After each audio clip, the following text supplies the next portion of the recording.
ॐ जननीं शारदां देवीं रामकृष्णं जगद्गुरुं पादपद्मे तयो स्थित्वा प्रणमामि मुहुर्मुहुः। আজকে আমরা এখানে উপস্থিত হয়েছি, মিলিত হয়েছি আমাদের পরম পূজ্যপাদ রামকৃষ্ণ মঠ ও রামকৃষ্ণ মিশনে ষোড়শ সংঘাধ্যক্ষ শ্রীমৎ স্বামী স্মরণানন্দজি মহারাজের স্মরণে বিশেষ স্মরণ সভা।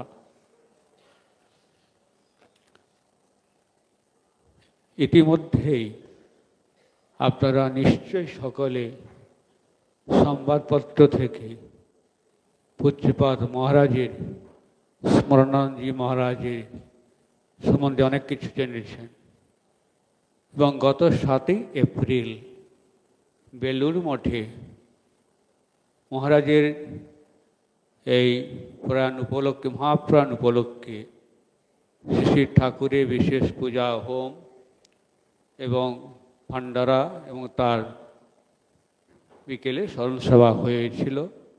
সে সম্বন্ধেও আপনারা অনেক কিছু শুনেছেন, জেনেছেন। আবার ওই দিন ওই উপলক্ষে তার জীবনী প্রকাশিত হয়েছিল, ছোট্ট জীবনী, তাও অনেকে পড়েছেন। সেসব দিকে আমি না গিয়ে আমি মহারাজের সঙ্গে প্রায় 50 বছর 1974 সাল থেকে তাকে খুব কাছ থেকে দেখেছি। তার মহাপ্রাণের শেষ মুহূর্ত পর্যন্ত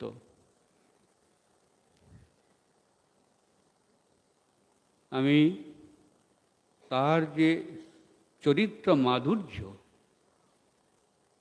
তার যে চরিত্রের বিভিন্ন দিক গুণাবলী, সেই সম্বন্ধে কিছু আলোকপাত করার চেষ্টা করব। তার সঙ্গজীবন ছিল প্রায় 72 বছর। 72 বছরে তিনি সংঘকে প্রাণ ভরে সেবা করে গেছেন।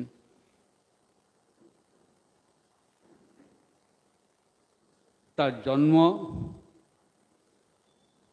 তামিলনাড়ুর তাঞ্জোর জেলার একটা গ্রামেতে 1929 সালে 25শে ডিসেম্বর ভগবান যিশুর আবির্ভাব দিবসে তার আবির্ভাব।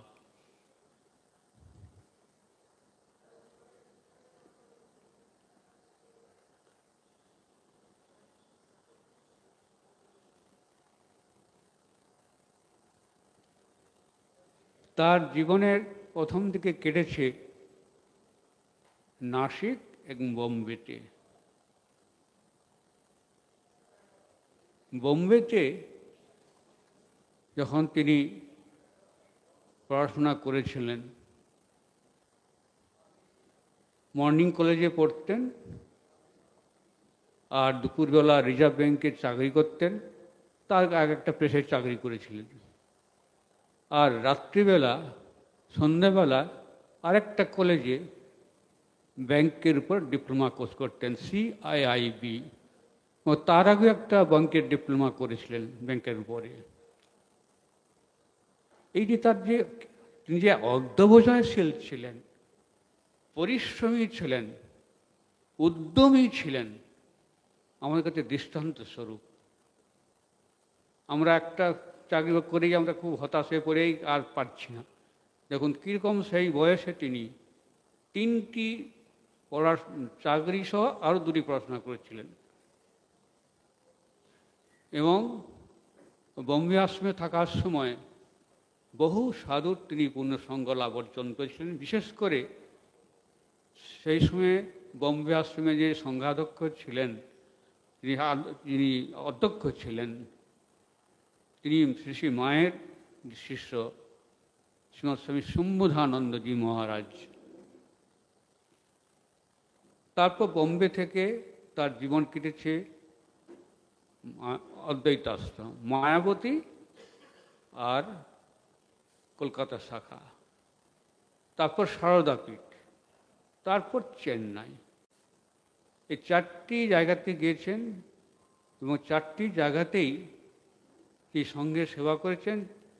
বিশেষ করে যখন তিনি মায়াবতী আশ্রমে ছিলেন সে সময়তে তার কলকাতার শাখা আর মায়াবতী যে মূল কেন্দ্র হিমালয় মায়াবতী, সেখানকার বিভিন্ন বিষয়ে তিনি উন্নতি সাধন করেছিলেন বিভিন্ন দিক দিয়ে।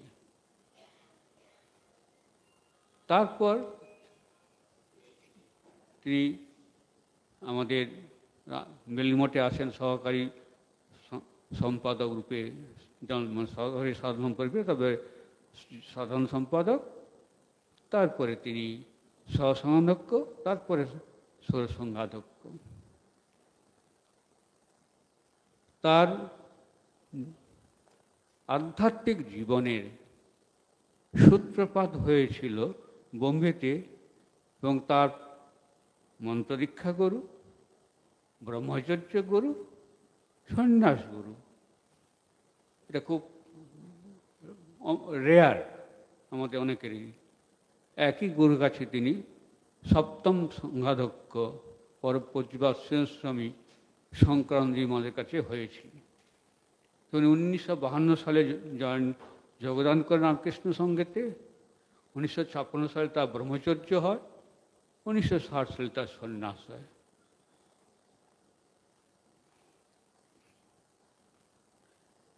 তিনি যখন ছাত্রাবস্থা, সেই সময় তিনি ইংরেজির অনেক সাহিত্য অধ্যয়ন করেছেন। বিশেষ করে মহাত্মা গান্ধীজি মাই এক্সপিরিয়েন্স উইথ দি ট্রুথ, এই বইটি তার জীবনের মোড় ঘুরিয়ে দেয়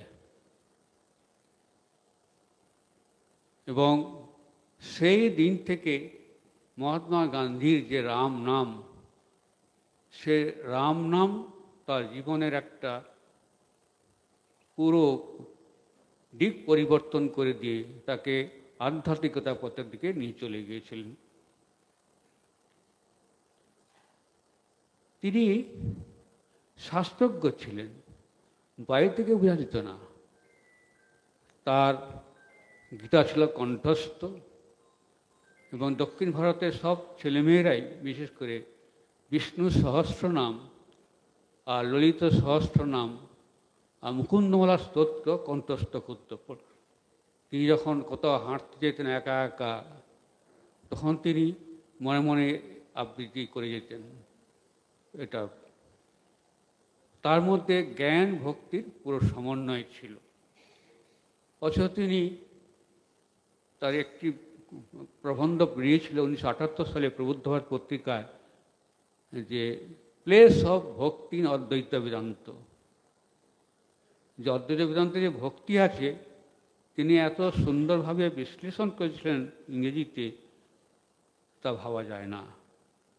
তিনি ইংরেজি খুব ভালো জানতেন, যেহেতু বোম্বে দীর্ঘকাল ছিলেন। মারাঠা ভাষা এবং হিন্দি ভাষা রপ্ত করেছিলেন ভালো, আর নিজের মাতৃভাষা তামিল তো ছিলই। তিনি এই 5টি ভাষায় তিনি অনর্গলভাবে কথা বলতে পারতেন এবং বক্তৃতা দিতে পারতেন।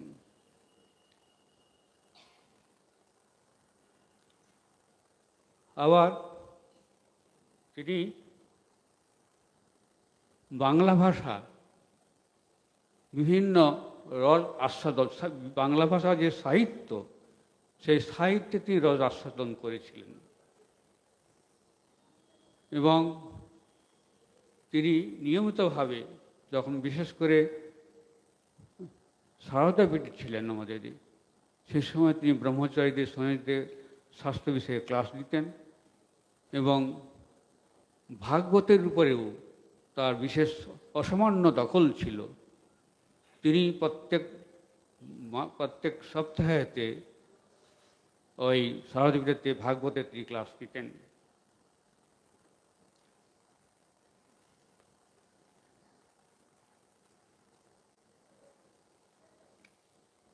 তার গুরুদেব শঙ্করানন্দ মহারাজকে একবার এক সাধু প্রশ্ন করেছিল,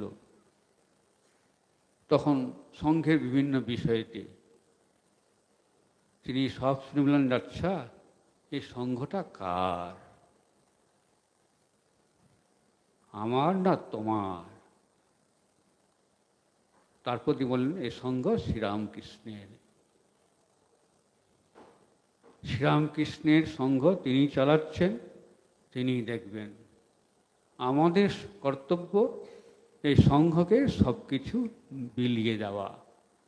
এই মূল মন্ত্রটি স্মরণানন্দ মহারাজের জীবনে ওতপ্রোতভাবে জড়িত ছিল এবং এই আদর্শকে তিনি সারা জীবন ধরে পালন করেছেন এবং তার সাহচর্যে যারাই এসেছিলেন তারাও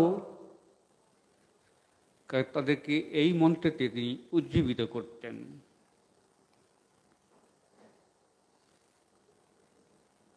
তিনি ছিলেন সুদক্ষ সংগঠক, বিভিন্ন বিষয়ে সব দিক দিয়ে। তার ছিল শিল্পী মন এবং তিনি ছিলেন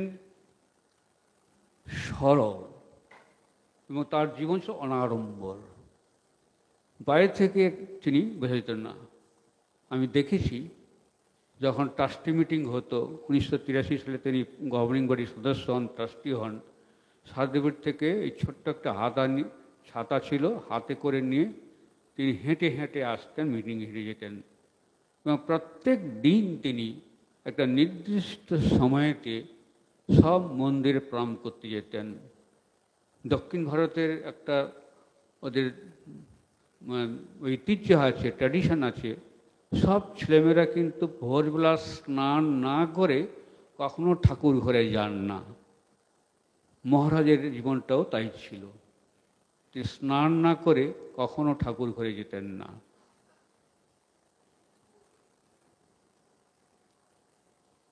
তিনি ভ্রমণ পিপাসু ছিলেন।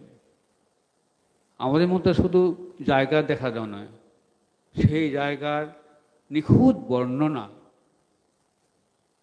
তার পারিপার্শ্বিক অবস্থা, মানুষের অবস্থা এবং সেই স্থানের মাহাত্ম্য কী, সে তীর্থদর্শনই হোক বা কোনো গ্রামেই হোক, তিনি তার এত তীক্ষ্ণ পর্যবেক্ষণ দৃষ্টি ছিল, তীক্ষ্ণ পর্যবেক্ষণ শক্তি ছিল এবং তিনি অত্যন্ত শ্রুতিধর ছিলেন।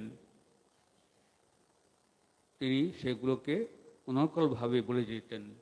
কেউ কেউ তীর্থ দর্শনে গেলে বা কোথাও গেলে তিনি সেখানকার কথা বলতেন, ফিরে এলে জিজ্ঞেস করতেন যে ও কেমন দেখলে, ওখানকার লোক কেমন আছে, বা কোনো আশ্রমে গেলে সেখানে কি তার কেমন আছে, তিনি খোঁজ নিতেন সমস্ত।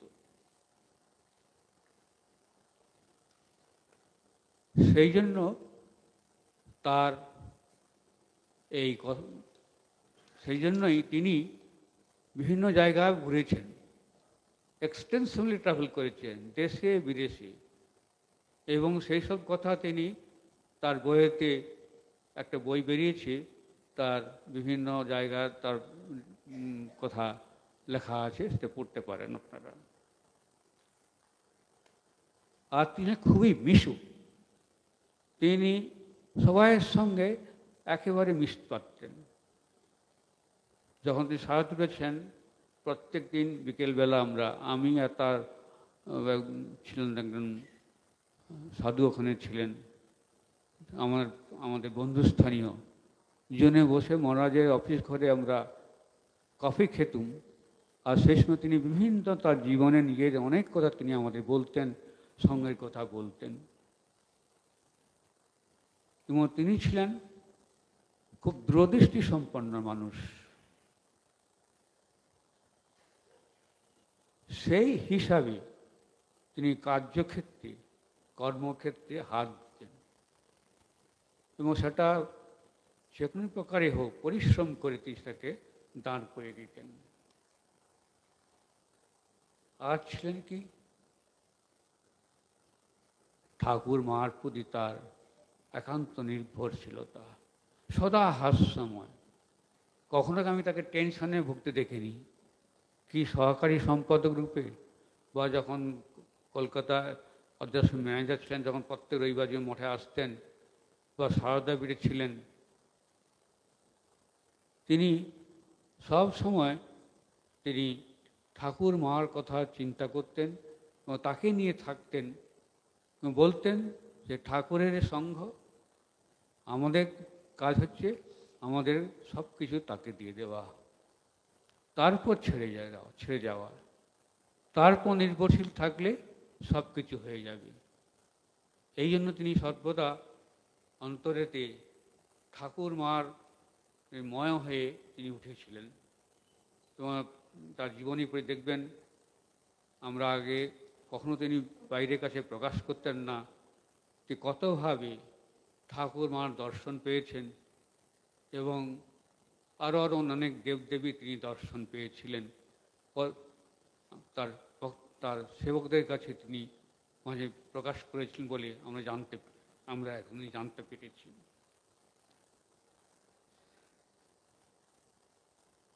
সেই জন্য তিনি সংঘকে নিজেকে যেমন বিলিয়ে দিয়েছিলেন, সংঘ তাকে বিভিন্ন কাজে তাকে তার দায়িত্ব দিয়ে সেই কাজকে, সংঘকে তিনি এগিয়ে নিয়ে গিয়েছেন। এটি আমরা দেখেছি।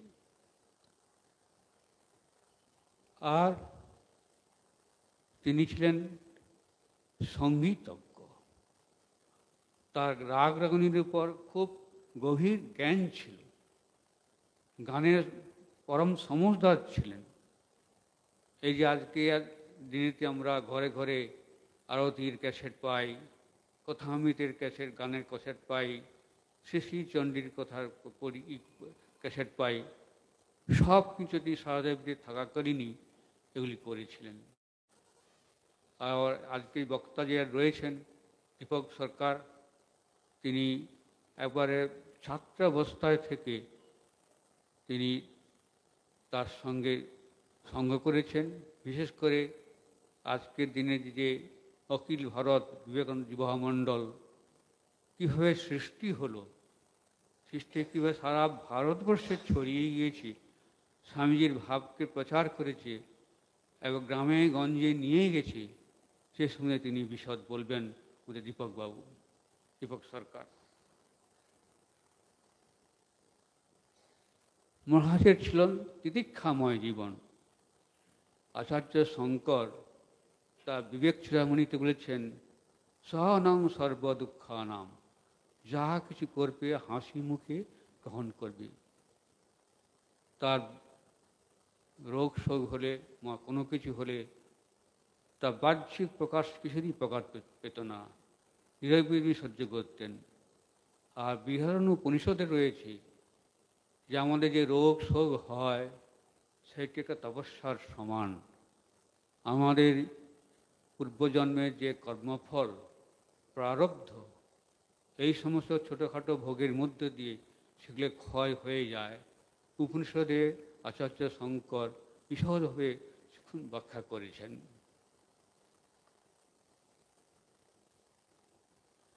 যখন তিনি শেষ সময়তে, আমি যখনই যেতাম তখনই তিনি বলে তাপস মহাদেশী বলে চোখ খুলতেন। তা একবার যখন নরেন্দ্রপুরে ছিলেন, সেই শেষ সময়তে একবার গিয়েছিলাম আমি দেখা করতে মহারাজের কাছে। তোমার তাপস মহাদেশ দিচ্ছেন, আমি যে মহারাজ চলুন বেলুন মঠে।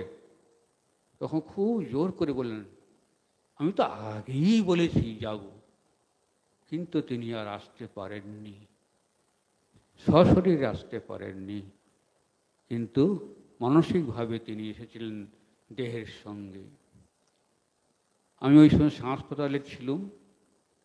তা সে যখন তিনি তার ডায়ালিসিস আরম্ভ হয়, তখন বুঝলাম যে মহারাজেরকে আর ধরে রাখা যাবে না। Is the last stage of his life. প্রতিদিনই আমি খবর দিতাম সন্ধ্যাবেলায় সেবকদের কাছে এবং তার সচিব জ্ঞানপ্রতানজির কাছে, মহারাজ কেমন আছেন।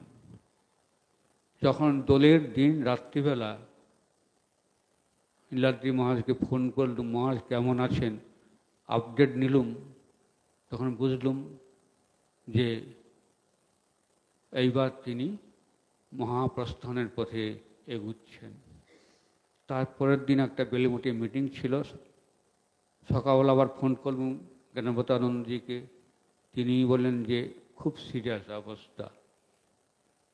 আমি ঠিক করলাম আমি সকালে মিটিং সেরে কিন্তু যাব। আমাদের মিটিং সেরেই আমি সোজা ওখানে গিয়েছি। তখন জাস্ট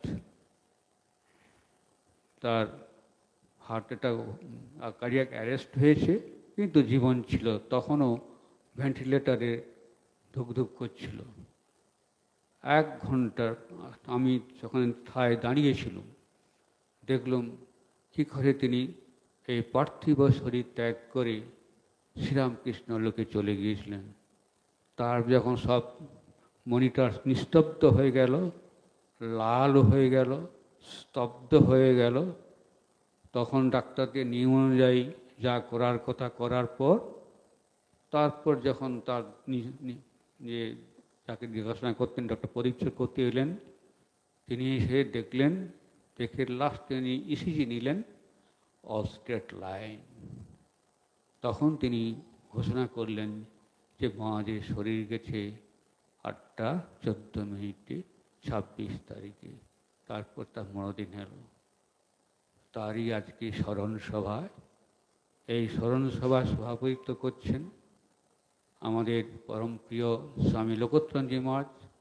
শ্রীধাম কামারপুকুর রামকৃষ্ণমূর্তি তিনি অধ্যক্ষ।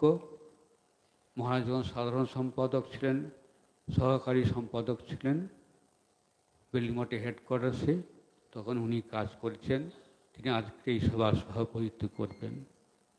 আর অখিল ভারতীয় যুব বিবেকানন্দ মণ্ডলীর সংযুক্ত তিনি ভাইস প্রেসিডেন্ট দীপক সরকার, তিনিও মহারাজের স্মৃতিচারণ করবেন। আর তারা পথে বসে আছেন ওই ডান দিক, ওইদিকে বাঁ দিকেতে ডক্টর আমাদের ঘোষ দস্তিদার, বিশ্বজিৎ ঘোষ দস্তিদার, ফিজিশিয়ান। তিনি দীর্ঘ 12 বছর মহারাজের চিকিৎসা করেছেন, কিন্তু অনেকেই জানেন না। তিনি অন্তরাল থেকে খুব সফট স্পোকেন মানুষ, ডাক্তার লোক, তিনি মহারাজের স্মৃতিচারণ করবেন। এই স্মৃতিচারণে আমরা মহারাজের বিভিন্ন দিক আমরা জানতে পারব এবং মহারাজকে আমরা আমাদের শেষ শ্রদ্ধা জ্ঞাপন করছি। মহারাজ এতদিন ছিলেন চক্ষু গোচরে, এখন তিনি আমাদের অন্তরের মধ্যে দিব্যভাবে, হৃদয়ের মধ্যে তিনি আমাদের কাছে সর্বদা রয়েছেন। এই বলে আমি সবাইকে এই স্মরণ সভা আসার জন্য সবাইকে স্বাগত জানাচ্ছি এবং সব বক্তাদের স্বাগত জানাচ্ছি। ওম শান্তি শান্তি শান্তি, হরি ওম তৎসৎ।